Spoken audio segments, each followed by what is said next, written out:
ఇతని పేరు వివికే రాజు. ఇతని ఫేస్బుక్ ప్రొఫైల్ చూస్తే మొత్తం ఉంటుంది బూజు.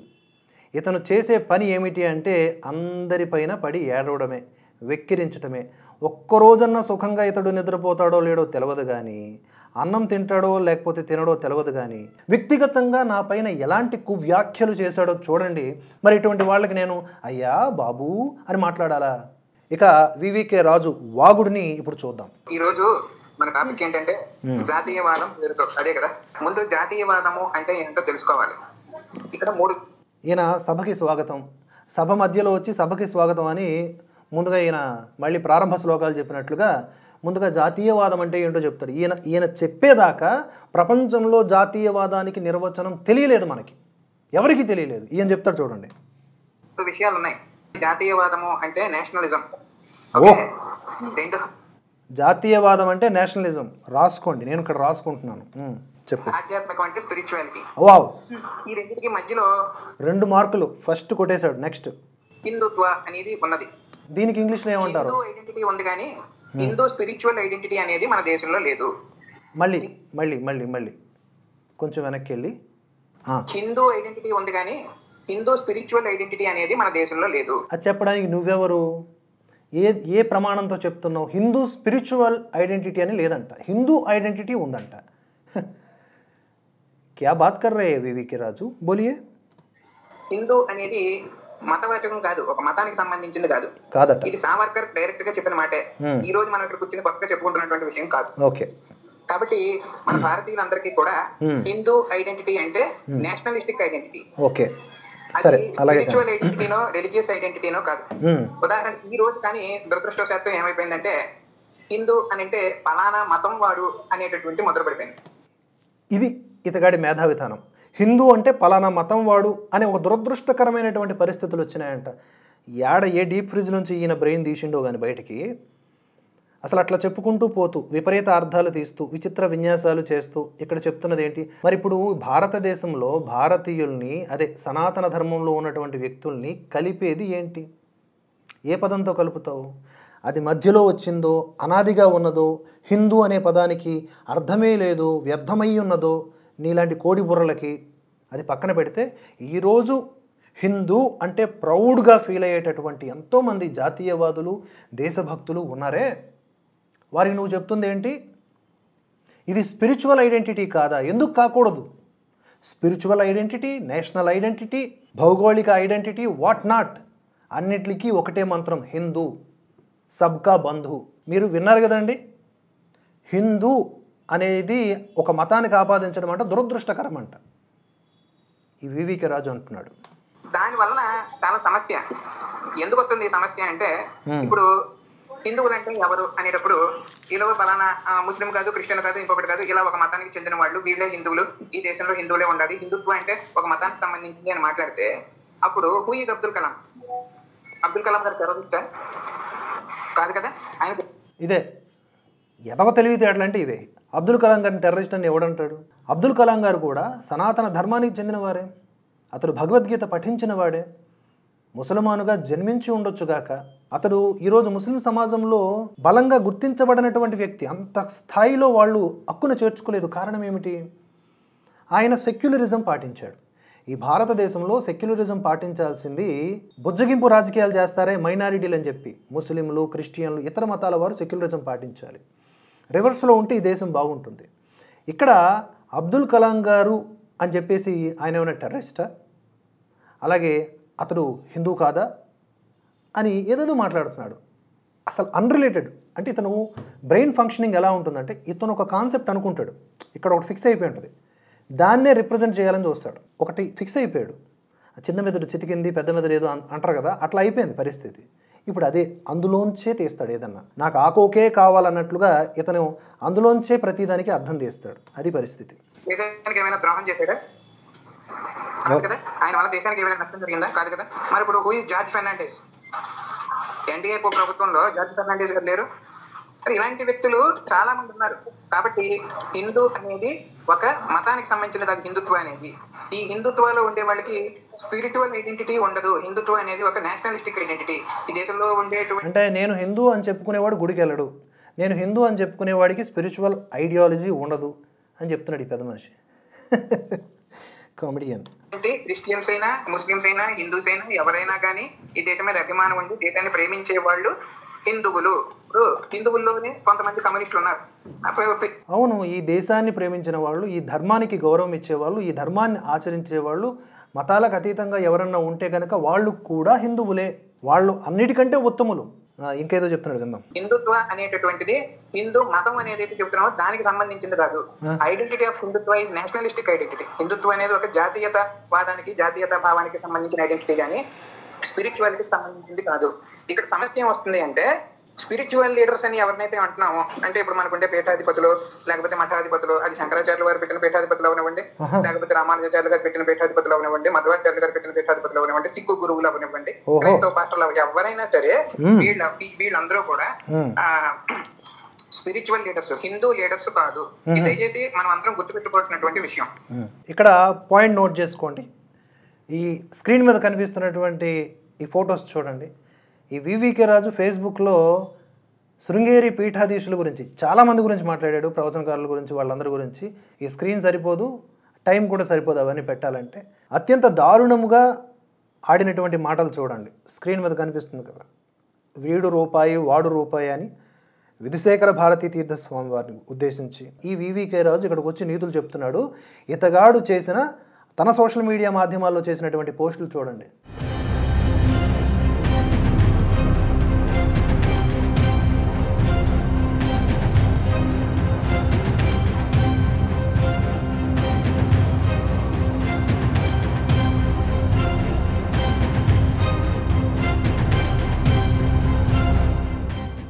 ఇది కాదా నొసటితో వెక్కిరించడం, నోటితో పొగడడం అంటే? నీది ఆ బుద్ధి. చూస్తున్నారు కదా, స్క్రీన్ మీద కనిపిస్తున్నాయి కదా, ఇతగాడివే అవి. ఎంత దుర్మార్గమైనటువంటి ఐడియాలజీ అండి. ఏ ఆచార్యుల వారినైనా, ఏ పీఠాధీశులనైనా ఈయన మళ్ళీ ఈయన హిందూ అని ఒప్పుకోడు కదా, ఇలాంటి కువ్యాఖ్యలు చేస్తాడా? ఎంత ధైర్యం ఉంటే చేస్తాడు? ఓకే, సో ఇక్కడ మనకి క్లియర్ గా అర్థమవుతున్నది ఏంటి అంటే, హిందుత్వ వేరు, హిందూ మతం వేరు. హిందుత్వ అనేది ఒక నేషనలిస్టిక్ ఐడెంటిటీ మాత్రమే. ఇతగాడి యొక్క నిజ స్వరూపం మీకు తెలియాలి కదా. ఇతను పెద్దగా లోకంలో పరిచయం ఉన్నవాడు కాదు, కానీ ఇతగాడి గురించి మనం మాట్లాడితే ఏమంటాడో తెలుసా?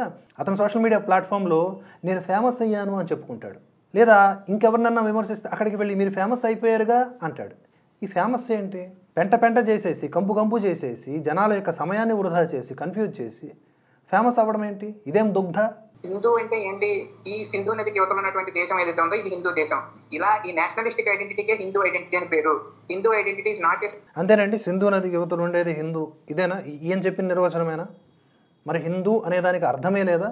ఇప్పుడు దౌర్భాగ్యం ఏంటంటే యూట్యూబ్ ఛానల్స్ నిన్నగాక మనం పెట్టుకొచ్చిన వాళ్ళకి ఇది అర్థం కావట్లేదు. పీకుడు గడివి నువ్వు నిన్న కాక మొన్న అనే డైలాగులు వేస్తున్నావు భారతవర్ష గురించి. ఇతగాడు మాట్లాడుతున్న భాష చూడండి. నిన్న కాక మొన్న, ఎటకారం చేయడం, జాతీయవాదం, హిందుత్వం, ఇవన్నీ కూడా పెద్ద మ్యాటర్స్ కావు. జస్ట్ అర్థం చేసుకోండి, ఇదంతా ప్రమాదకరమైన భావజాలము. ఇతను నిన్న కాక మొన్న అని చెప్పేసి మాట్లాడుతూ ఉన్నాడు. భరతవర్ష ఎప్పుడు పుట్టింది తెలియదు వివికే రాజు నీకు? ఇప్పటికి ఎన్ని సంవత్సరాలు అయింది భరతవర్ష పనిచేస్తూ ముందుకు సాగుతూ? ఎన్ని అవాంతరాల నడుమ, ఎన్ని వివాదాల నడుమ. నీవు మా కష్టాన్ని గుర్తించక్కర్లా, కానీ మా చిత్తశుద్ధి ఇది నా ఒక్కడిదైతే నేను ఇలా రియాక్ట్ అవ్వనండి. మేము టీం కష్టపడుతున్నాం కదా, మా ఆలోచనలు, మా ఆయుష్ ఇక్కడ పెడుతున్నాము. దేశం, ధర్మం ఇవే రెండు కన్నులుగా ముందుకు సాగుతూ ఉంటే వీడంటాడు నిన్న కాకమొన్న. ఎవడురా నిన్న కాకమొన్న? ఏం మాట్లాడుతున్నావు యాదవ? వీళ్ళు ఏం చేస్తున్నారు? ఈ రెండింటిని మిక్స్ కొడుతున్నారు. ఓకే, హిందూ ఐడెంటిటీ అంటే జాతీయతా భావము, లేకపోతే దేశం మీద ప్రేమ కలిగి ఉంటాం, ఇది కాదు. వీళ్ళకి హిందుత్వం అంటే ఏంటి అంటే పలానా స్వామి గొప్ప, పలానా స్వామిని ఫాలో అయ్యేవాళ్ళు హిందువులు, పలానా స్వామిని ఫాలో అవ్వడం. ఇది ఎందుకు? ఇది ఎక్కడ ఉంది? ఇది లేదు కదా. ఎప్పుడు చెప్పాము అలాగా పలానా స్వాములు ఫాలో అయ్యేవాళ్ళు గొప్ప అని? ఎప్పుడు చెప్పాము మేము? ఎప్పుడు చెప్పాము? చూపి నాకు. నువ్వు అలా ఫిక్స్ అయిపోయావు అంతే. చెప్పాను కదా, ఆల్రెడీ చిప్పులో ఏదైతే సరుకు ఉందో ఆ సరుకులోంచి మొత్తం ప్రపంచాన్ని చూడాలనుకుంటున్న వెర్రి పీనుగు నువ్వు. ఎప్పుడన్నాం అలాగా? ఇప్పుడు ముస్లిమ్స్ ఉన్నారు, ముస్లిమ్స్ అందరికీ ఒకటే సంప్రదాయం ఉందా?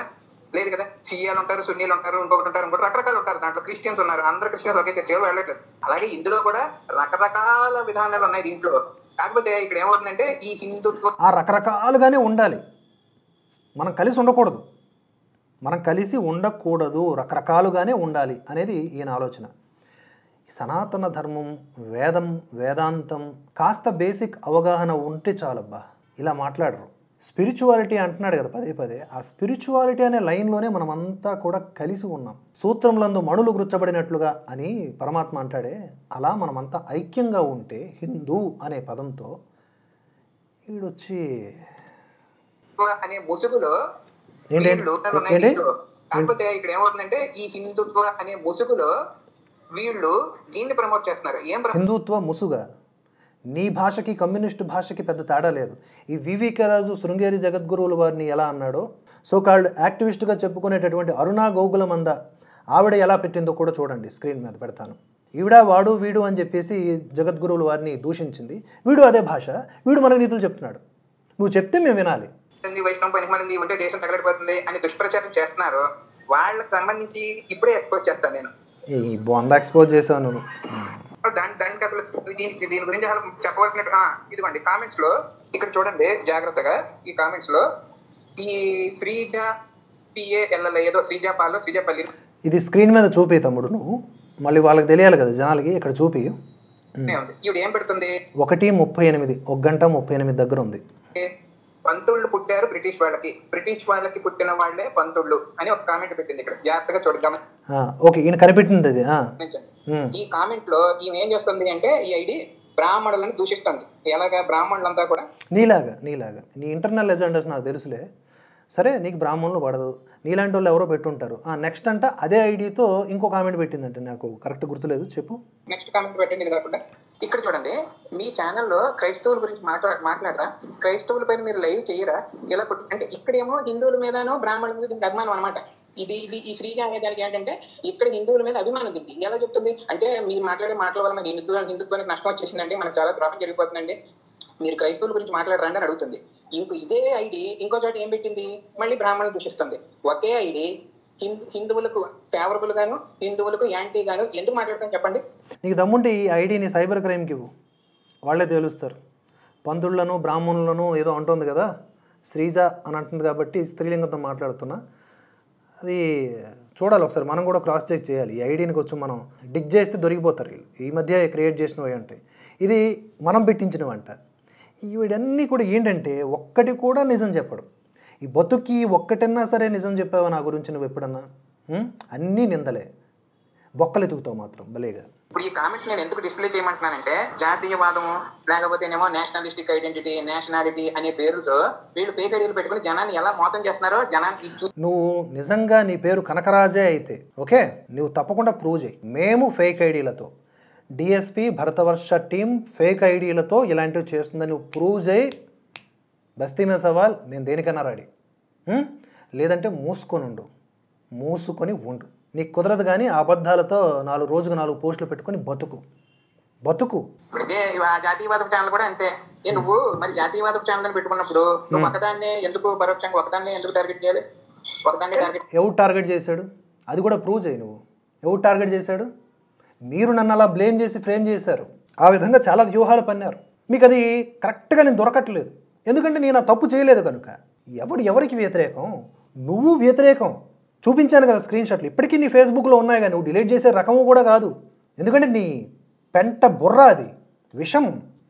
నువ్వు నాకు చెప్తున్నావా నేషనలిస్టిక్ ఐడియాలజీతో ఛానల్ని ఎలా నడపాలో? నువ్వు చెప్తున్నావా ఏంటి? నువ్వు ప్రకాష్ రాజ్ గడికి దగ్గరగా ఉన్నాయి నీ పోలికలు ఐడియాలజీలో. ఇప్పుడు అర్థమైంది కదా, చూసే వాళ్ళకి ఎవడేం కామెంట్లు పెట్టించున్నాడు దీంట్లో, అది చూస్తేనే తెలుస్తుంది. నీ బొందా అన్నట్లుగా ఆ కామెంట్లు ఎవడు పెట్టించుకున్నాడో దమ్ముంటే నువ్వు ప్రూవ్ చేసుకో. ఇలా ప్రతిదీ తీసుకొచ్చి భరతవర్షం మీద వేసేయడానికి ట్రై చేయకు. ఇప్పుడే ఎవరైతే ఇలా ఫేక్ ఐడెంటిటీలు ఫేక్ యూట్యూబ్ ఛానల్స్ పెట్టుకుని చూడరా వివేక్ రాజు, నేను నాది ఫేక్ యూట్యూబ్ ఛానల్ అంటున్నావు కదా, నీకు దమ్ముంటే నిరూపించు. నీకు లైఫ్ టైం ఛాలెంజ్ ఇస్తున్నా, నువ్వు నిరూపించు. మనిషివైతే మాట్లాడు, అంతేగాని నోటికొచ్చింది వాగకు. ప్రతిసారి భరతవర్ష టీం లక్ష్యాల్ని హేళన చేసి మాట్లాడేటటువంటి ప్రతి డాష్ గాడికి ఒకటే చెప్తూ ఉన్నా, నేను కంట్రోల్ చేసుకుని మాట్లాడుతూ ఉన్నా. మీకు దమ్ముంటే ప్రూవ్ చేసి ఆధారాలతో సహా మాట్లాడండిరా. నోటికి ఏదొస్తే అది మాట్లాడడం కాదు, సన్నాసులరా. జాతీయవాదం ఛానల్ కూడా అంతే. నువ్వు నాకు చెప్తున్నావా నేషనలిస్టిక్ ఐడియాలజీతో ఛానల్ని ఎలా నడపాలో? నువ్వు చెప్తున్నావా ఏంటి? నువ్వు ప్రకాష్ రాజ్ గడికి దగ్గరగా ఉన్నాయి నీ పోలికలు ఐడియాలజీలో. ఇప్పుడు నువ్వు నిజంగా అంత నీతి మంత్రుడు, నువ్వు ఏం పీక పొడిచావని నువ్వు బయట దేశానికి వెళ్ళావు, నిన్ను తీసుకెళ్ళినాడు, నువ్వు ఏం పీక పొడిచావు? ఇది వీడి బర్నాలు మూమెంట్ ఏంటంటే నేను విదేశాలకు వెళ్ళానని. ఎన్నిసార్లు చెప్పాలి వివికే రాజు? ఏంటి మీ బాధ? నేను ఒక్కడిని వెళ్ళలేదు, ఎలాంగ్ విత్ ఎవరితో వెళ్ళానో నీకు తెలుసు కదా. తెలిసి నన్ను ఒక్కడిని ఎందుకు టార్గెట్ చేస్తున్నావు? ఎందుకు నాన్న? ఈజీ టార్గెట్ అనా? నేను నన్ను స్మాష్ చేసేద్దాం అనుకుంటున్నావా నీకున్న తెలివితేటలతో? భరతవర్ష అంటే ఏంటో తెలుసా? ఈ భారతదేశానికి ఉన్నటువంటి నామం. నిజంగా ఆ పేరు పెట్టాము అంటే దానికి తగ్గట్లుగా పనిచేస్తుంటాం మేము. ఓకే, నువ్వు మా శక్తిని అంచనా వేసేసి ఈజీ టార్గెట్, వీడిని కొట్టేద్దాం, వీడు వెనక వాడు లేడు, చదరంగా మాడుతున్నావు ఏంటి నాతో?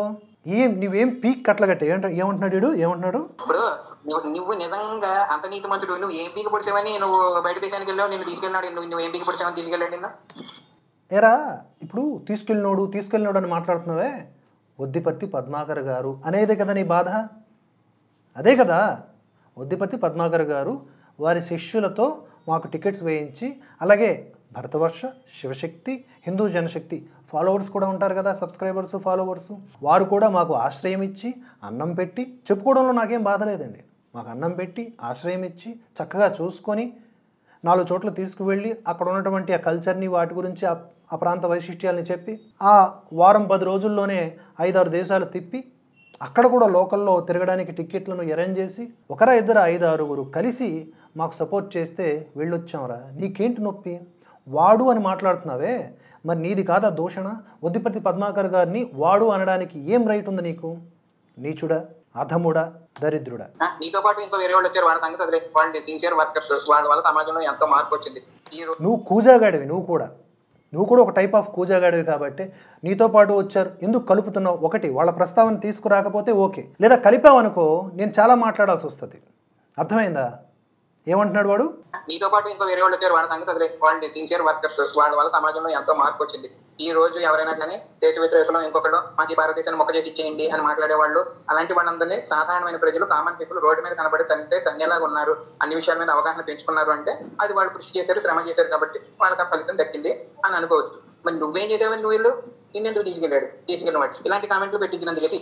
చూడండి, ఇలాంటి కామెంట్లు నేను పెట్టించినందుకంటే నన్ను తీసుకెళ్లారంటే వద్దిపర్తి పద్మాకర్ గారు. ఇప్పుడు వారిరువురు అంటే కరుణాకర్ గారు, లలిత్ గారు విశేషమైన సేవలు అందించడం ద్వారా వారిని తీసుకువెళ్ళారు, వెళ్ళండి గుడ్. నన్ను మాత్రం కామెంట్లు పెట్టడం వలన తీసుకువెళ్ళారంట. మరి వాళ్ళు ఈ కామెంట్లు పెట్టలేదు కదా, మరి ఎందుకు తీసుకువెళ్ళారు వాళ్ళని? నాకు అర్థం కావట్లేదు. నోటికి ఏదో వస్తుంది మాట్లాడుతున్నావు, నువ్వు మనిషివేనా అసలు? ఇంకొక పాయింట్ ఏంటంటే, ఇక్కడ వీడికి ఆ వ్యక్తులను వదిలేయండి అని అంటున్నాడే, వాళ్ళన్నా కూడా పడకపోయి ఉండొచ్చు, వాళ్ళన్నా కూడా ఇష్టం ఉండకపోయి ఉండొచ్చు, కానీ ఇతగాడు ఎగనిస్ట్గా మాట్లాడు.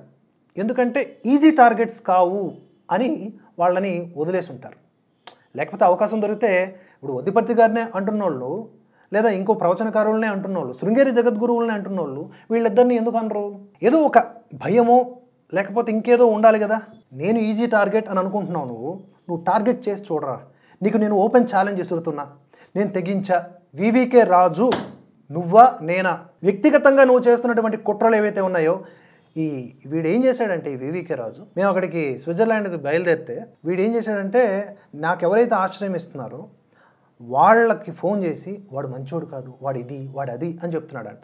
దరిద్రుడా, నా మీద అంత వ్యక్తిగత వైరం ఏంట్రా? అంత వ్యక్తిగత వైరం ఏంటి నీకు? ఏం నొప్పి వచ్చింది నా నుంచి నీకు? It's just a problem of ideology, let's discuss on it, అంతే. అంతవరకు పెట్టుకో. వ్యక్తిగతంగా తీసావు కాబట్టి ఈరోజు ఈ స్థాయిలో నేను మాట్లాడుతా ఉన్నా. ఇలాంటి వాళ్ళతో ఇలాగే పోరాడాలి, వెనక్కడుగు వేయొద్దు. విజయమో వీర స్వర్గమో, అంతే. వీడు అధర్మపరుడు కదా, వీడి మీద యుద్ధం చేయడానికి నేనెందుకు సంశయం పడాలి? నేనెందుకు అటు ఇటుగా చూడాలి? వీడు ఏది పడితే అది మాట్లాడేయచ్చా? కంట్రోల్. వివికే రాజు, నేను చెప్తున్నా, నువ్వు వ్యక్తిగతంగా నన్ను కెలికావు. నా వెనక కూడా నేను ఎక్కడికి వెళ్తుంటే అక్కడికి ముందుగానే వీడు చేరిపోయి వీడి టీము నా గురించి బ్యాడ్గా చెప్పడం, జనరల్గా ఇవి వర్కౌట్ అవుతాయండి ఈ దుర్మార్గులకి. ఇప్పుడు సదరు నన్ను ఇన్వైట్ చేయాలనుకున్నటువంటి వ్యక్తులు ఎవరైతే ఉన్నారో వాళ్ళు నన్ను చూడంగానే వీడిచ్చిన ఇంప్రెషన్తోనే చూస్తారు కదండి. వ్యక్తిగతంగా పూర్తిగా నేనేంటో తెలియదు కదా, ఎప్పటికో రిలీజ్ అవుతారు. ఇలా నన్ను ఇరుకున పెట్టాలని ఎవరన్నా నాకు 5-10 డొనేషన్ ఇస్తారనుకోండి, వాళ్ళకి ఫోన్ చేసి ఇవ్వద్దు అంటాడు. వీళ్ళు అదే పనిలో ఉంటారు 24 గంటలు. అరే నువ్వు ఆపేస్తే ఆగిపోయేది కాదురా ధర్మం. నేను ధర్మ మార్గంలో ఉండి సత్యంలోనే ఉంటే నేను నిలబడతానురా, నువ్వెవడు ఆపేయడానికి? నేను ఎప్పుడైతే ధర్మం తప్పుతానో నేనే పడిపోతాను, నువ్వు తోసినా తోయకపోయినా. అది కాలం యొక్క గొప్ప మహిమ. నీలాంటి వాడి పరిస్థితి కూడా ఏంటో కాలమే డిసైడ్ చేస్తుంది. కానీ వ్యక్తిగతంగా వద్దు నాతో ఫైట్, వ్యక్తిగతంగా వద్దు. సంప్రదాయపరంగా అన్నాను, నేను లైవ్ కూడా పిలిచాను కదరా, ఇంటర్వ్యూ కూడా అడిగాను కదా నిన్ను. నీవేదో నొప్పులు పడుతున్నా ఉన్నావు, నీ సమాచారం నాకు ఇవ్వు, నేను ఇంటర్వ్యూ చేస్తానంటే ఏమో ఈ అన్నావు, ఇలాగే ఈగలు రొప్పుకుంటూ. ఇప్పుడు నా మీద మాట్లాడతావా నువ్వు? ఒక పక్క నాతో గౌరవప్రదంగా చాటింగ్ చేస్తూనే మరో పక్క ఇట్లా నోటుకొచ్చింది మాట్లాడతావా? ఎవడు చూడ్డానే, ఎవడు ఏమన్నాడనే? Sorry, I'm taking too much of time, but ఈ బ్యాటిల్ తప్పదు. ఇప్పుడు కూడా ఈ జనం కూడా చాలా మంది తెలుసుకోవాల్సిన విషయం ఉంది. హిందుత్వం వేరు, స్పిరిచువాలిటీ వేరు. మన జనజీవ స్వామి వారి అవనివ్వండి, లేకపోతే కంచి పీఠాధిపతి అవనివ్వండి, శృంగేరి పీఠాధిపతులు అవనివ్వండి, ఎవరైనా సరే. రే వద్దు. ఇలాంటి ఇది ఇప్పుడే ముందు డైలాగ్ ఏమేసాడు, నోటితో పొగిడి నొసటితో వెక్కిరించిన. ఇది కాదా? ఏం పోస్టులు పెట్టావు నువ్వు శృంగేరి పీఠాధీశుడి మీద? దరిద్రుడు, నువ్వు నీతులు చెప్తున్నావు. మళ్ళీ దొంగలు ఇలాగే ఉంటారండి, చాలా బ్రిలియంట్గా దుర్యోధనుడిలా ఉంటారు. దుర్యోధనుడు మాట్లాడిన నీతి కబుర్లు మహాభారతంలో ఇంకెవరు మాట్లాడరు. అలా ఉంటాయన్నమాట ఇలాంటి వాళ్ళ మాటలు. వీళ్ళెవరు హిందుత్వ లీడర్స్ కాదు, వీళ్ళెవరు స్పిరిచువల్ లీడర్స్ మాత్రమే. వాళ్ళు ఆయా మతాలకి, ఆయా శాఖలకి సంబంధించినటువంటి గురువులే తప్ప వీళ్ళు హిందుత్వకి రిప్రజెంటేటివ్స్ కాదు. హిందుత్వ అనేది ఏంటి అంటే it is purely a political concept. Politics చేటవి, మనం పాలిటిక్స్ గురించి మాట్లాడుకోకూడదు అనే మాట. అది ఎందుకంటే నిర్వచనంలో స్పిరిచువల్ పాత్రలో ఉన్న వాళ్ళు హిందుత్వ సంబంధీకులు కాదు, హిందుత్వ అన్న వాళ్ళకి స్పిరిచువాలిటీ లైన్ ఉండదు అని చెప్తా ఉన్నాడు. ఎందుకు ఉండకూడదు అనేది కదా ఇక్కడ డిబేటబుల్ పాయింట్. రెండు మిక్సప్ ఉండకూడదా? ఉండొచ్చు కదా. దానికి ఉదాహరణ మళ్ళీ అప్పటికప్పుడే వాడే క్వశ్చన్ వేసుకొని ఏం చెప్తాడో చూడండి. తప్పు, మనకి రెండూ ఉండాలి. ఆధ్యాత్మికత ఎంత అవసరమో దానితో పాటు పాలిటిక్స్ కూడా అంతే అవసరం. ఎందుకు? ఇప్పుడే నువ్వు అన్నావు కదా ఉండవు అని, మళ్ళీ ఉంటే సన్నాయి నొక్కులు నొక్కేది నువ్వే. ఇప్పుడు ఈ క్లబ్ చేయడం ఎందుకు? వ్యాపారం చేసుకోవడమే. ఎందుకు నడుచుకోవాలి? రెండింటిని ఎవరు క్లబ్ చేస్తారు అంటే దేశము ధర్మము అనే ముసుగులో వ్యాపారం చేసుకోవాలనుకునే వాళ్ళు మాత్రమే రెండింటిని క్లబ్ చేస్తారు. ఇప్పుడు ఈ క్లబ్ చేయడం ఎందుకు? వ్యాపారం చేసుకోవడమే. ఇది వీడి దరిద్రపు ఐడియాలజీ ఇక్కడ ల్యాండ్ అయింది. దేశము ధర్మము కలపకూడదంట, దేనికి అదే ఉండాలంట. విడగొడితేనే వ్యాపారం రా, కలిపితే కాదు. కలిపితే ఐక్యత అంటారు, విడగొడితే వ్యాపారం అంటారు. నీది విడగొట్టు పని, నీ పనే అది 24 గంటలు. చూసారు కదండి ఈ వివికే రాజు వ్యక్తిగతంగా ఎలాంటి కూతురు కూస్తూ ఉన్నాడో, ఇంకా చాలా మాటలు మాట్లాడాడు. మోడీ అని ఆయన ఎప్పుడైతే ప్రధానమంత్రి అయ్యాడో అప్పుడు ఇలా ప్రజలందరూ కూడా బయటకు వచ్చి తమ యొక్క జాతీయత భావాన్ని వెలిపుచ్చుకునేటటువంటి అవకాశం దొరికింది. ఈ అవకాశం జనానికి దొరికి ఏదైతే హిందుత్వ ఫేవర్ లోకి వెళ్ళారో ఆ హిందుత్వ మూవ్మెంట్ ని వీళ్ళు హైజాక్ చేశారు. హైజాక్ చేసి వీళ్ళు డబ్బులు సంపాదించుకోవడం కోసం వాడుకుంటున్నారు. ఇప్పుడు ఈ జాతీయవాదం పేరుతో ఛానళ్ళు పెట్టుకుని వీళ్ళు చేసేదంతా సగం మంది చేసేది ఇదే. అది వీడి దృష్టిలో అందరూ చేసేది ఇదే. దేశము ధర్మము అనే పేరిట క్లబ్ చేసి వీడి దృష్టిలో మాట్లాడాలి అంటే వీళ్ళందరూ కూడా ఈ హిందుత్వాన్ని ఏం చేశారంట, హైజాక్ చేసేసుకొని ధనార్జన చేస్తున్నారంట. అరే దరిద్రుడా, 2013 అంటే ఇప్పటిదాకా ఎన్ని సంవత్సరాలైంది? దశాబ్ద కాలం దాటిపోయింది కదా. ఎవడెవడు ఎన్ని బిల్డింగులు కట్టుకున్నాడు రా? నీ కళ్ళతో చూసి చెప్పు. నేనెన్ని బిల్డింగులు కట్టుకున్నాను? జాతీయవాదం పేరు చెప్పుకునేటటువంటి వాళ్ళు ఆ సగం మందే పని చూపిరా. బిల్డింగులు కట్టుకోవడం, ఆస్తుపాస్తులు పెంచుకోవటం, ధనం ఆర్జిస్తున్నారన్నావు కదా, చూపి. నోటికి ఏదొస్తే అది మాట్లాడడం కాదు, ఆధారాలు చూపి. నీకు నాకు పెద్దగా దూరం లేదు కదా వివికే రాజు. నువ్వు వచ్చి చూస్తానన్నా కూడా ఇక్కడ ఆధారాలు చూపించడానికి నేను సిద్ధం. లేదా నువ్వు నిజమే మాట్లాడుతున్నాడు అయితే, శుద్ధపోసగాడివే అయితే షో మీ ప్రూఫ్స్. ఎలిగేషన్ చేసే ముందు ఇతగాడికి ఒపీనియన్ అందరి మీద ఇదే. జాతీయవాదం, దేశం, ధర్మం అనే పేరుతో ఎవరన్నా ఒక ఛానల్లో లేకపోతే ఒక సంస్థ నిర్వహిస్తే వీడి నొప్పి ఇదే. వీడిని క్లబ్ చేయకూడదంటే వీడికి క్లబ్ చేయకూడదు. హిందుత్వం అంటే ఇట్స్ ఎ సెపరేట్ థింగ్, దానికి స్పిరిచువాలిటీ జోడించకూడదు. వీడి పిండాకూడు అన్నట్లుగా మాట్లాడుతూ ఉన్నాడు. అయితే ఈ వివికే రాజు చేస్తున్నటువంటి అభియోగాలు చూడండి. ఇతనికి భరతవర్ష టార్గెట్ అండి. నేనంట దందా చేస్తున్నానంట, నేనంట ఏవో సంపాదించేస్తున్నానంట. అరే ఈ మాటలు ఏంటరా అసలు? నీకు స్ట్రైట్గా సబ్జెక్టివ్గా యుద్ధం చేయడం చేత కాదు నీవు, అదనమాట. అందుకనే నువ్వు ఇలా ఎలిగేషన్స్ హననం చేయటం. కనుక వీడు చెప్తున్నాడు జాతీయవాదం పేరుతో దందా చేస్తున్నారు. ఎవర్రా చేస్తున్నారు? ఎవడరా కట్టిసాడు ఇక్కడ బిల్డింగ్స్? ఏదన్నా ఒకరోజు నువ్వు పాస్టర్ని ఈ విధంగా క్వశ్చన్ చేసేవారా సన్నాసి? పాస్టర్లు సైకిల్ మీద వచ్చి బెంజు కార్లలో తిరుగుతున్నారు. వాళ్ళు ఏ దళిత వాడల్లోకి వెళ్ళి మతాలు మార్చారో ఆ వాడలు అలాగే ఉన్నాయి. వీళ్ళు సైకిల్ మీద వెళ్ళిన వాళ్ళు ఇప్పుడు కొన్ని సంవత్సరాల తర్వాత పెద్ద పెద్ద కార్లలో వెళ్తున్నారు. అవే ప్రార్థనలు, అవే కన్నీళ్ళు, వాళ్ళ బతుకులు మారలేదు. వీటి గురించి మాట్లాడు. ఇక్కడ మేమేమేమి సంపాదించేసాం, ఏం తెలుసు మా గురించి నీకు? సో ఇలాంటి వాళ్ళు చాలా ప్రమాదకరం. వీళ్ళ భాష నా మీద ఈ సోకాల్డ్ లిబరాండ్లు కౌంటర్స్ చేస్తూ ఉంటారు. తప్పు లేదు, వారి భావజాలానికి వారు కౌంటర్ చేయాలి. వారు ఏ విధంగా మాట్లాడుతున్నారో అదే విధంగా మాట్లాడుతున్నాడు ఈ సన్నాసి. చూడండి. ఎందుకు జాతీయ ఛానల్ అయితే దేశంలో 100 ఇష్యూస్ ఉన్నాయి, అవి మాట్లాడు. 100. అసలు నువ్వెవడు రా నాకు చెప్పడానికి? బోడిగాడివి. నేనేం మాట్లాడాలో డిసైడ్ చేయాలి. నువ్వెవడు? భరతవర్ష ఏ వర్క్ చేయాలి, ఎలా ముందుకు వెళ్ళాలో చెప్పడానికి నువ్వెవడవే? సోదిగాడు. 100 ఇష్యూస్ ఉన్నాయంట. నువ్వెన్ని ఇష్యూస్ మాట్లాడుతున్నావు? నీ ఫేస్బుక్లో కొన్ని వందల పోస్టులు 24 గంటలు ప్రవచనకారులను తిట్టడానికే ఉపయోగించావు తప్ప, లేదా జగద్గురువులను తిట్టడానికి ఉపయోగించావు తప్ప, ఎక్కడన్నా నువ్వు ఈ పాషండ మతాలకు సంబంధించి ఎన్ని పోస్టులు పెట్టుకున్నావురా నీ బతుక్కి? నేనంట ఏదో వందలాది ఇష్యూలు ఉన్నాయంటే నేను కవర్ చేయలేదంట. ఇప్పుడు భరతవర్ష గ్రూప్ ఆఫ్ ఛానల్స్లో మెయిన్ ఛానల్లోనే ఒక 7,000 వీడియోస్ పైచులకు ఉంటాయి కదా.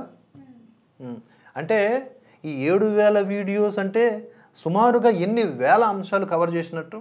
నువ్వు వచ్చి నాకు చెప్తావా నేనేం కవర్ చేయాలో, నేనేం వర్క్ చేయాలో? నువ్వు నా జాతీయవాదాన్ని డిఫైన్ చేస్తావా? నీ బతుక్కి అంత సీన్ ఉందా?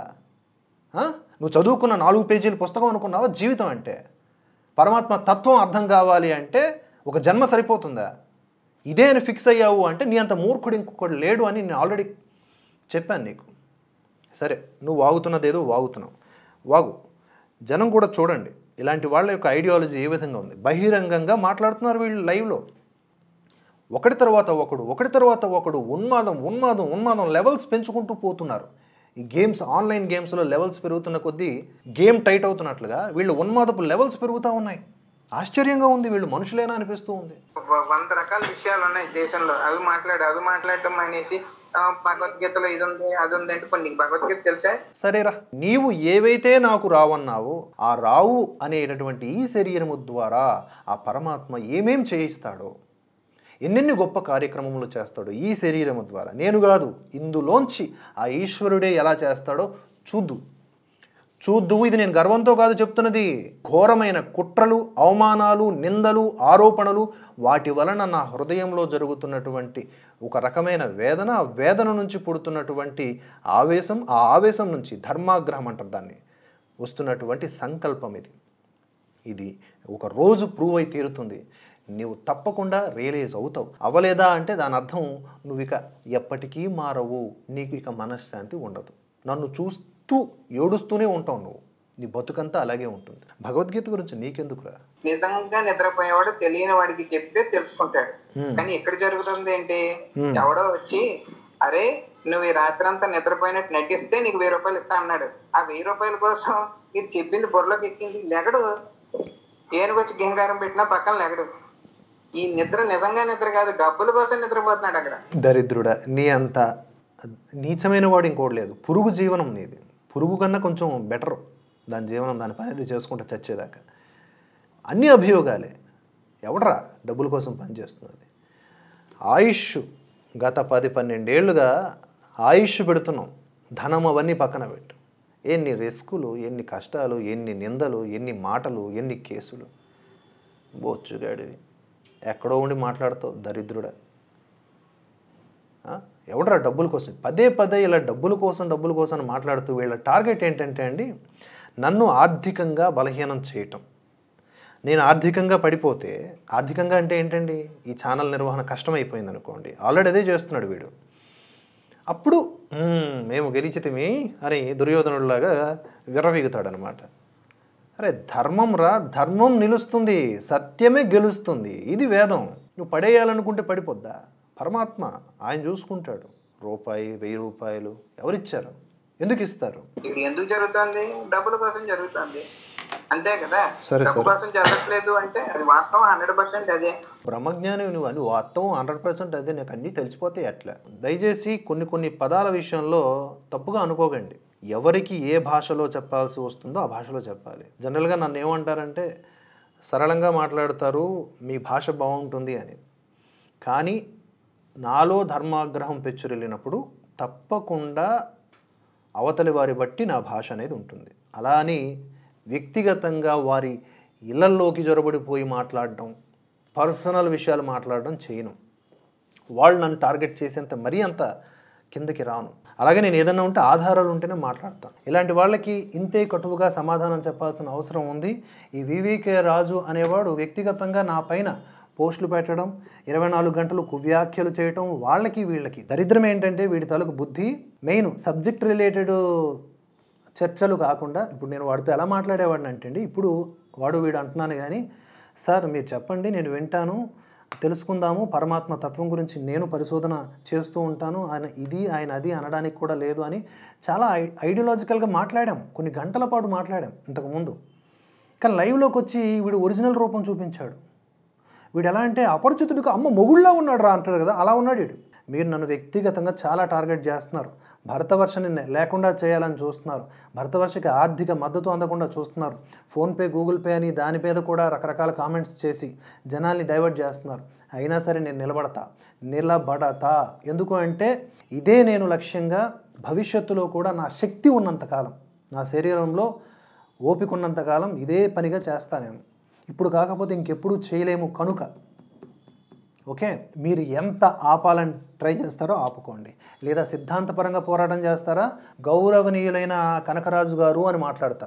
లేదా వాడు వీడు అని చెప్పి నా వెనక గేమ్స్ ఆడారనుకోండి, సీక్రెట్ మెయిల్స్ పంపించటం, ఓకే, ఇలాంటివి ఏమైనా చేశారనుకోండి, అంతే రీతిగా స్పందిస్తా.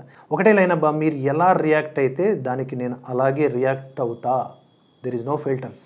ఓకే, భరతవర్షం మీద అటాక్స్ చేస్తున్నటువంటి ఇలాంటి వాళ్ళకు కూడా ధీటుగా కౌంటర్స్ ఇవ్వడం జరుగుతూ ఉంటుంది. మేము టీమ్గా కష్టపడుతూ ఉన్నాం. ఇది ఒక యూట్యూబ్ లాగా చూసే వాళ్ళకి ఆ గొట్టంగాళ్ళకి అలాగే ఉంటుంది. ఇది ఒక సంస్థగా చూసే వాళ్ళకి ఆదరించే హృదయం ఉంటుంది. అది మీ చాయిస్. నేను ఎప్పుడూ కూడా ఎవరిని ఎలాంటి ఎమోషనలైజ్ చేయను, ఎలాంటి రెచ్చగొట్టే వ్యాఖ్యలు చేయను. అవేకన్ చేయడమే నా పని. జై హింద్, జై భారత్.